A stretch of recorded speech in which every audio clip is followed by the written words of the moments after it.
बिहार विधानसभा चुनाव के बीच राष्ट्रीय जनता दल की सांसद और लालू प्रसाद यादव की बड़ी बेटी मीसा भारती ने एक बड़ा बयान देते हुए महागठबंधन की जीत का दावा किया है। उन्होंने स्पष्ट शब्दों में कहा कि महागठबंधन की सरकार बनने जा रही है और तेजस्वी यादव मुख्यमंत्री बनेंगे। पटना में पत्रकारों से बात करते हुए मीसा भारती ने कहा कि हम लोग हवा में बात नहीं करते हैं। उन्होंने दावा किया कि युवाओं और प्रदेश की जनता ने बढ़ चढ़कर महागठबंधन को समर्थन दिया है। मीसा भारती ने कहा कि पहले चरण के चुनाव में भी जनता का पूरा समर्थन मिला है और दूसरे चरण में भी यह समर्थन बरकरार रहेगा। उप मुख्यमंत्री सम्राट चौधरी ने हाल ही में बयान दिया था कि लालू परिवार का कोई भी सदस्य चुनाव नहीं जीत पाएगा। इस बयान पर प्रतिक्रिया देते हुए मीसा भारती ने सम्राट चौधरी को सीधा चैलेंज किया। मीसा भारती ने तीखे अंदाज में कहा कि सम्राट चौधरी क्या बोलेंगे कि महागठबंधन जीत रही है। उन्होंने व्यंग्य करते हुए कहा कि एक तेजस्वी तो है, पहले उससे तो ये लोग फरियालें। मीसा ने दावा किया कि तेजस्वी यादव ने अकेले ही एनडीए के नेताओं के नाक में दम कर रखा है और उन्हें चुनावी मैदान में कड़ी चुनौती दे रहे हैं। राजद सांसद ने एनडीए के विकास के दावों पर भी तीखे सवाल उठाए। उन्होंने कहा कि बीजेपी और उसके सहयोगी दलों ने बिहार की जनता से कई बड़े वादे किए, लेकिन उन्हें पूरा नहीं किया गया। मीसा भारती ने पूछा, इन लोगों ने कई बार बिहार की जनता से वादा किया था कि फैक्ट्री लगाएंगे, उसका क्या हुआ? कोई वादा इन लोगों ने पूरा नहीं किया। उन्होंने जोर देकर कहा कि एनडीए के झूठे वादों से निराश होकर बिहार की जनता का पूरा समर्थन अब महागठबंधन की ओर आ रहा है, जो उन्हें सत्ता में लाने जा रहा है। मीसा भारती ने तेजस्वी यादव के चुनावी वादे को दोहराया और उस पर भरोसा जताया। तेजस्वी यादव ने जनता से वादा किया है कि वह नौकरी और रोजगार के मुद्दे पर सत्ता में आने के बाद सभी वादों को पूरा करेंगे। मीसा भारती ने कहा कि तेजस्वी यादव ने लोगों से वादा किया है कि हम आएंगे और 20 महीने में सारे वादों को पूरा कर लेंगे। यह बयान महागठबंधन की चुनावी रणनीति को पुख्ता करता है, जहां फोकस सीधे तौर पर रोजगार और युवाओं की समस्याओं पर है और वे सत्ता में आने के बाद तेजी से कार्रवाई करने का भरोसा दिला रहे हैं। अब तो चुनाव खत्म हो गया, अब क्या?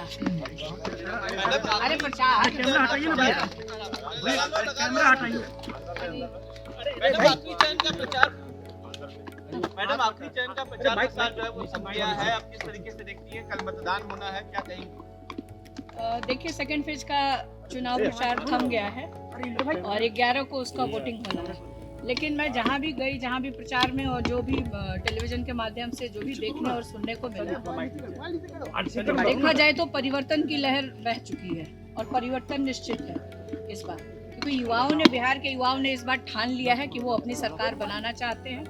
क्योंकि जिस तरह से डबल इंजन की सरकार ने 20 साल से यहाँ राज्य में और 11 वर्षों से लगभग 11 वर्ष होने जा रहे हैं केंद्र में रही है सरकार, तो बिहार को कुछ भी देने का काम नहीं किया। बिहार में एक भी फैक्ट्री नहीं है, बिहार में कोई रोजगार के साधन नहीं है, पलायन सबसे बड़ी समस्या है, बेरोजगारी सबसे बड़ी समस्या है।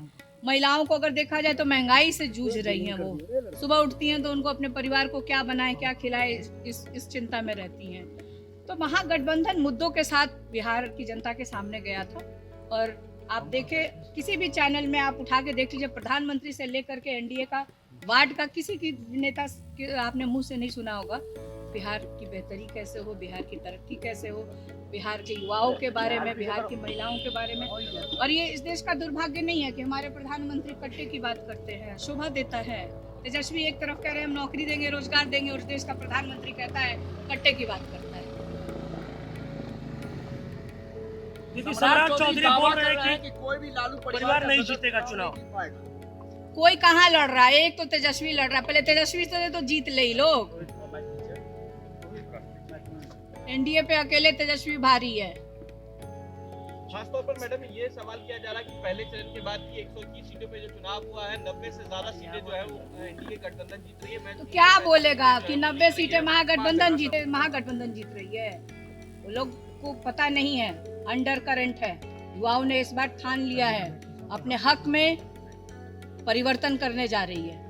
और तेजस्वी को मुख्यमंत्री के तौर पे, हम लोग कोई हवा में बात नहीं करते हैं। तेजस्वी ने जो वादा किया था 2020 के चुनाव में, उसको उन्होंने पूरा करने का काम किया। जो वादा किया कि सरकारी नौकरी देंगे, तो उन्होंने जो 10 लाख किया था, मौका नहीं मिला। इस बार युवा चाहते हैं कि उनकी सरकार बने, ताकि वो जो वादा कर रहे हैं, माँ बहन मान योजना के तहत 2500 रुपए की बात कर रहे हैं, 500 रुपए में गैस सिलेंडर की बात कर रहे हैं, 200 यूनिट बिजली फ्री देने की बात कर रहे हैं, जो वृद्धा पेंशन है उसको 1500 रुपए देने की बात कर रहे हैं। और सबसे जो महत्वपूर्ण बात कह रहे हैं तेजस्वी यादव, महागठबंधन के नेता, कि 20 दिनों के अंदर अधिनियम ला करके ऐसे परिवारों को चिन्हित किया जाएगा जिस परिवार में सरकारी नौकरी नहीं है, और 20 महीनों में उनको रोजगार दिया जाएगा, नौकरी दी जाएगी। ठीक है जी, ठीक है।